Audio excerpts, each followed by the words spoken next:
Pour vous partager 2-3 petites postures comme ça que vous pouvez faire avec les enfants.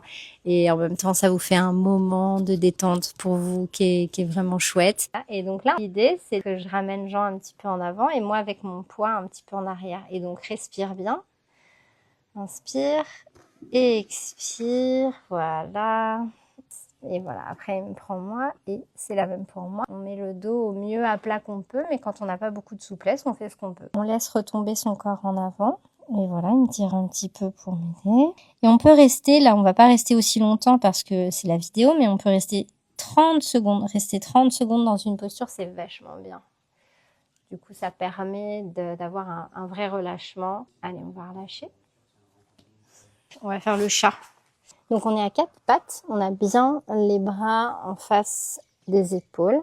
Et pareil pour les jambes, bien en angle droit comme ça. Et la largeur du bassin. Et donc le bien-être de la colonne vertébrale, c'est hyper important. Et surtout quand on a les enfants, ils sont à l'école, ils sont assis toute la journée. Bah tiens, il a déjà démarré. Donc on expire la flexibilité de la colonne. Donc on fait le dos rond. Et quand on inspire, on met la tête en avant et les fesses en arrière. Et puis on peut faire ça plusieurs fois tout doucement. Et voilà, ça c'est une posture qui peut être très intéressante aussi pour les enfants, qui est aussi facile à faire, facile à expliquer, toute simple, et qui permet vraiment de leur apporter de la flexibilité à leur colonne vertébrale.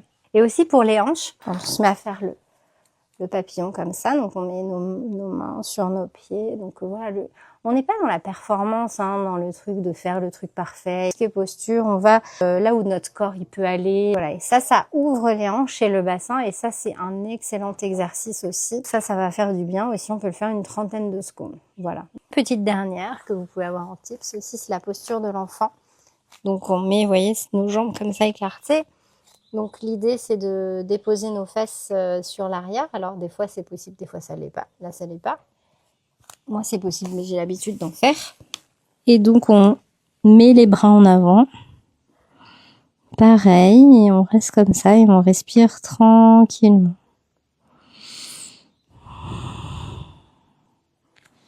Voilà.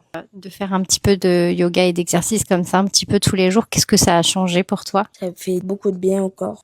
Je suis largement plus souple qu'avant. Je vous souhaite une bonne journée et une bonne connexion avec vos enfants.